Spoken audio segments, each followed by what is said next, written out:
Então, meu nome é Vânia Rosa da Silva, sou a professora de vocês, serei a professora de vocês na disciplina de Libras.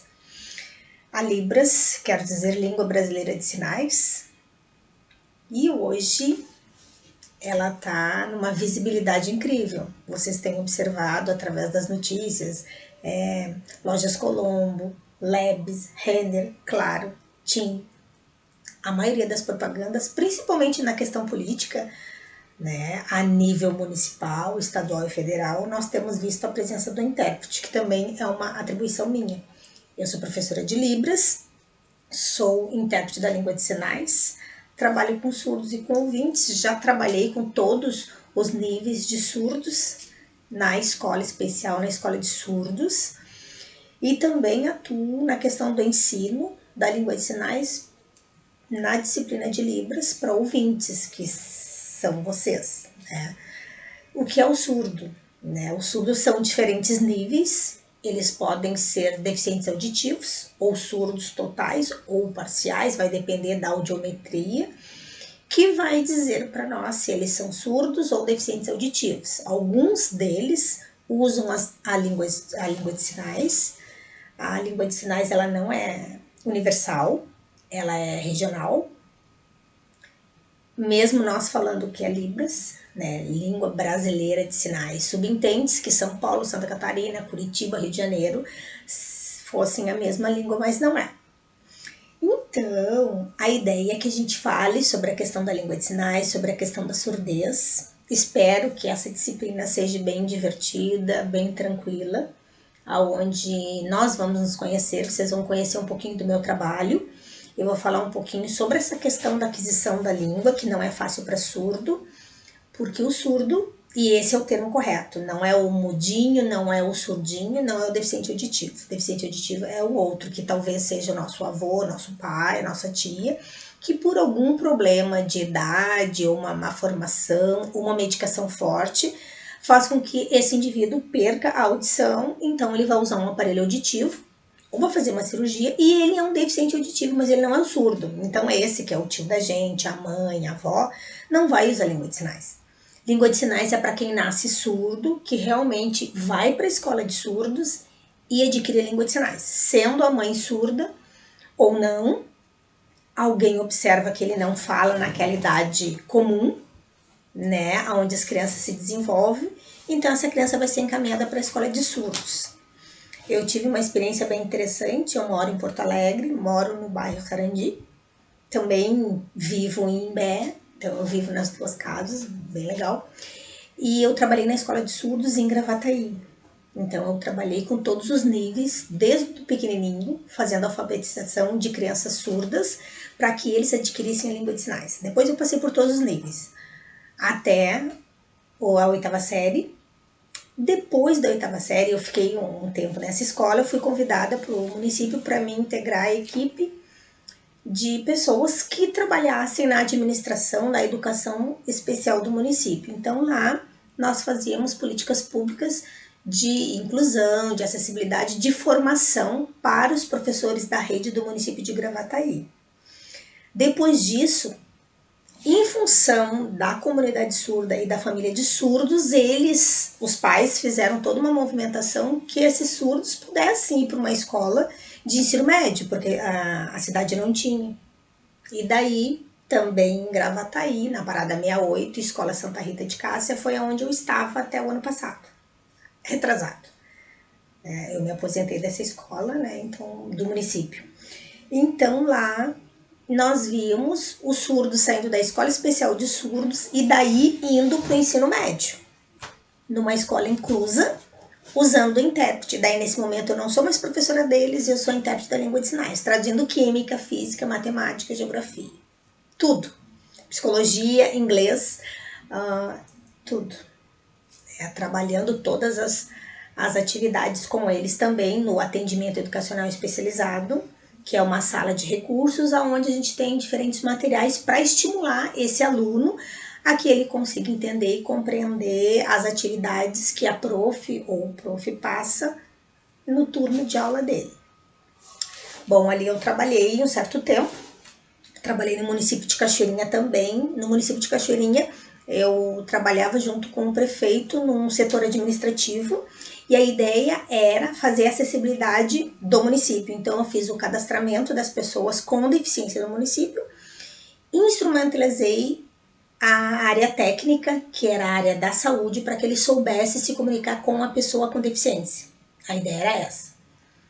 Também fazia formação com os professores e com toda a área administrativa, para que se o surdo fosse até um órgão da secretaria, pagar IPTU, sei lá, qualquer situação, ele pudesse ser atendido e compreendido pelo atendente, tá?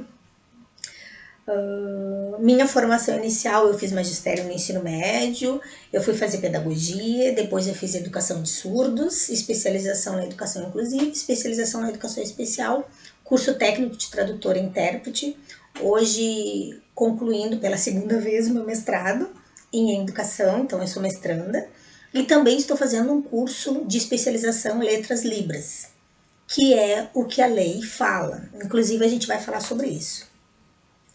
Por que é importante que nós tenhamos essa comunicação? Porque talvez o surdo seja o cliente de vocês, o aluno de vocês, a pessoa que compra o produto de vocês. Então, é importante que nós saibamos nos comunicar com eles.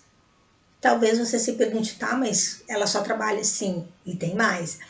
Em 2007, abri uma consultoria onde as empresas entram em contato comigo e eu encaminho o surdo para o mercado de trabalho. E eu faço todo o acompanhamento junto com o pessoal da RH, seleção, recrutamento, exame médico, abertura de conta, assim como a demissão dele. Treinamento, reuniões semanais, quinzenais, avaliação técnica, né? Como é que eles estão, os treinamentos. Acompanho nas reuniões da CIPAT. Alguns dos surdos também fazem o treinamento, assim como qualquer outra pessoa. E a minha ideia dentro da empresa é falar sobre a inclusão e a possibilidade de que eles possam ocupar todos os espaços dentro da empresa. Então, a disciplina... Agora vocês já me conhecem, né? Um pouquinho. Nós falamos que temos um sinal. O que é um sinal? É algo característico de cada pessoa que trabalha com a pessoa surda. Então, meu nome é Vânia e eu tenho um sinal, a característica que eles olham para mim e dizem, bah, Vânia, tu tem um olho muito pequeno. Então, eles criaram esse sinal. Esse é o meu sinal, eu sou a Vânia. Todos os surdos também têm, e quem trabalha com a língua de sinais ou com surdos também tem esse sinal. Bom, o que eu tenho aqui? A ementa, né, da nossa disciplina. A nossa disciplina é uma carga horária de 60 horas, um crédito de 6. E qual o objetivo da nossa disciplina? Que a gente possa entender um pouquinho sobre a língua de sinais, a língua brasileira de sinais, a partir de seus fundamentos e particularidades. Então, nós veremos os tipos de perdas auditivas que caracteriza esse sujeito, se ele é surdo, se ele é ouvinte, se ele está no nosso meio inclusivo ou se ele está na escola regular. Nós vamos falar também sobre que histórico é esse, desde quando nós temos o relato de alguém surdo no Brasil e no mundo, qual é a origem da língua de sinais, Brasil e mundo. Também a gente vai falar sobre as dificuldades sociais do sujeito surdo, no momento onde a comunicação é tudo e a gente não tem recursos para eles, porque no caso o intérprete, né, eu sou intérprete, então para me contratar alguém tem que pagar o meu serviço.